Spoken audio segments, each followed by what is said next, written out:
तारीख पर तारीख, तारीख पर तारीख, तारीख पर तारीख मिलती रही है, लेकिन इंसाफ नहीं मिला। नमस्कार, आपका जिला न्यूज़ में फिर से बहुत बहुत स्वागत है। हम सीआरपीसी पढ़ रहे थे और ये चौथा पार्ट है।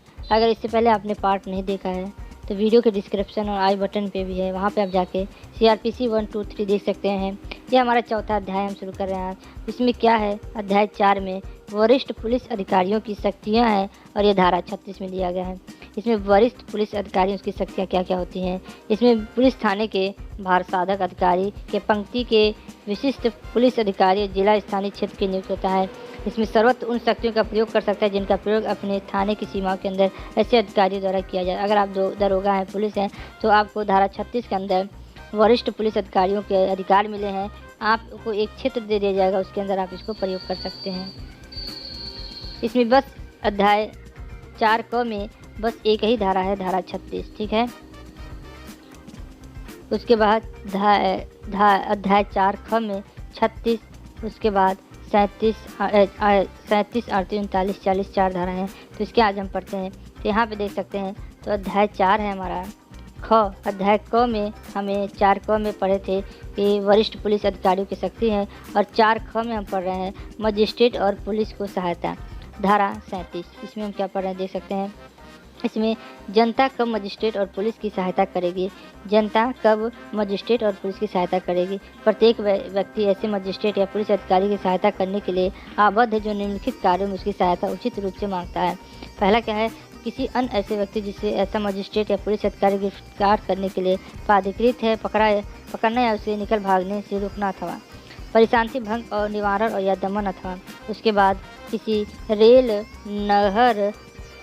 रेल नहर तार या लाख संपत्ति को क्षति पहुंचाने का प्रयत्न करने का निवारण। इसका मतलब अगर कोई शांति भंग करता है तो आपको पुलिस को सूचना देना, मजिस्ट्रेट को बताना है।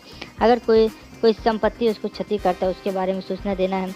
अगर कोई ऐसा व्यक्ति है जो भाग गया है, उसको पकड़ना है या उसको रोकना है, तो उसके बारे में आपको पुलिस की सूचना और मदद करनी है, जिसमें पुलिस का सहयोग करना है। तो धारा किसमें बताया गया है, धारा 37 में। उसके बाद हमारा क्या है, धारा 38। धारा 38 में क्या बताया गया है, पुलिस अधिकारी से भिन्न ऐसे व्यक्ति को सहायता वारंट का निष्पादन करता है।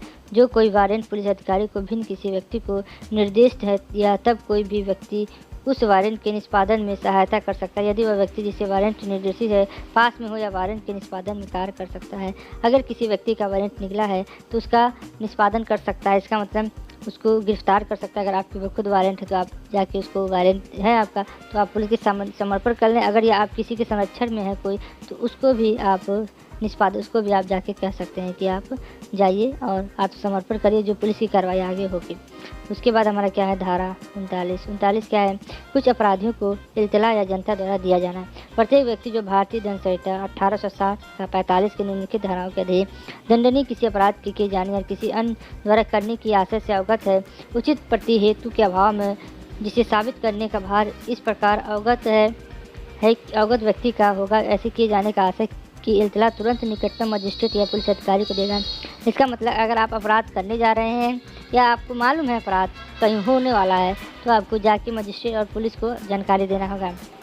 धारा 121, 126 दोनों सहित और धारा 130 धारा, अब इसमें देख सकते हैं धारा कौन कौन सी है।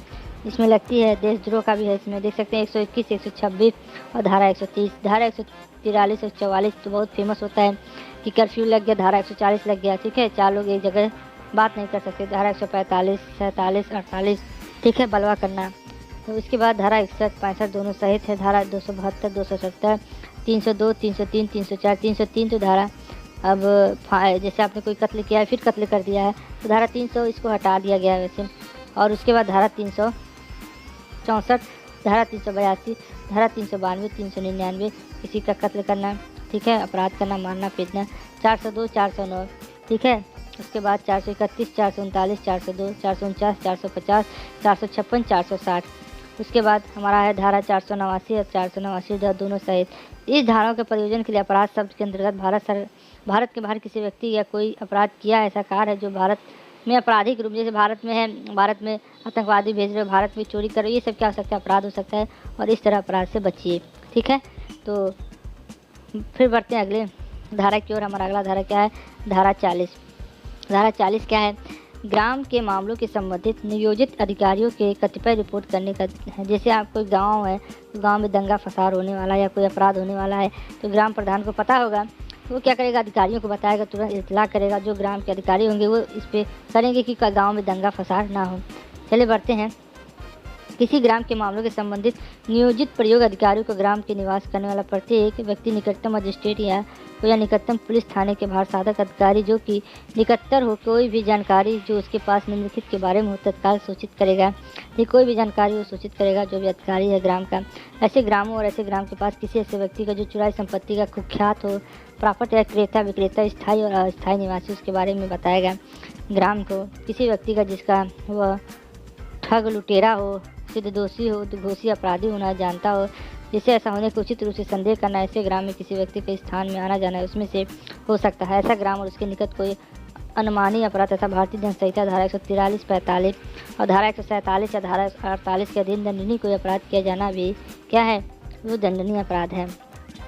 उसके बाद ऐसे ग्राम या उनके निकट आसमी या आपराधिक मृत्यु हो गया हो, किसी का संदेहवश कोई, जैसे गांव के आसपास कोई मर गया हो, किसी का शव हो, अंग हो, ठीक है, ऐसी आशंका पैदा होती है, किसी का कत्ल हो गया है, तो क्या हो सकता है, उसकी क्या हो सकता है, वहाँ पे उसकी सूचना तुरंत देनी चाहिए। या कोई गायब हो गया है और अजमानती अपराध किया हो, तो ऐसी स्थिति में तुरंत ही देना चाहिए। देखिए, शव के अंग हो, ऐसे निकट के लिए भारत में किसी बाहर ऐसे कोई अपराध किया गया हो, जैसे कोई ऐसा ग्राम के निकट या भारत के बाहर किसी स्थान में ऐसा कोई अपराध किया हो जो भारतीय दंड संहिता 231, 38, 302, 4, 382, 92, 399, 2, 435, 436, 449, 450, 456, 460, 489। अगर ये धारा आपको नहीं पता है तो आपको धारा याद करनी पड़ेगी। 489 घर के किसी अधीन अपराधी हो तो वो सब क्या होते हैं, आपको देना पड़ेगा।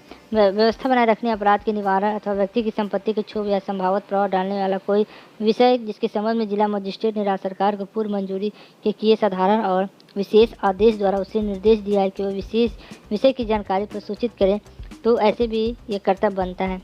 ठीक है। उसके बाद इस धारा में ग्राम के अंतर्गत ग्राम भूमि है।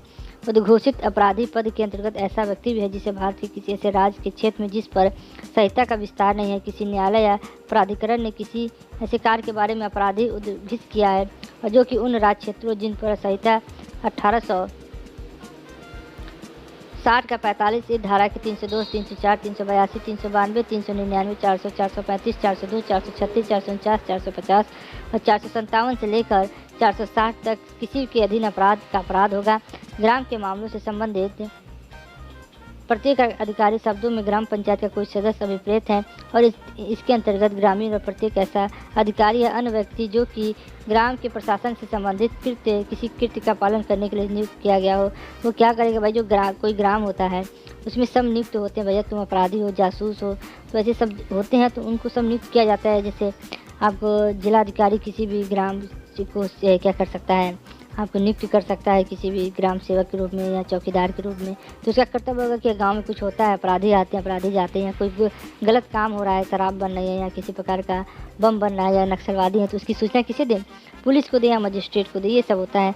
तो इसके बाद धारा खत्म होगा, ये 40 में है। तो आज के लिए बस इतना ही। मैं उम्मीद करता हूँ आपको वीडियो पसंद आया होगा। इसी तरह हम लेते आएंगे। ये हमारा 4 का ख़त्म हो गया, फिर अध्याय 5 पढ़ेंगे, तो उसके बाद हम नए विषय पर टॉपिक करेंगे, क्योंकि इसमें पीसीएस का आ रहा है, तो जल्दी जल्दी ये पढ़ लीजिए, याद कर लीजिए, उसके बाद हम नया टॉपिक शुरू करेंगे। तो आज के लिए बस इतना ही। या तारीख, अगर आप उन्हें इंसाफ नहीं दे सकते तो बंद कीजिए।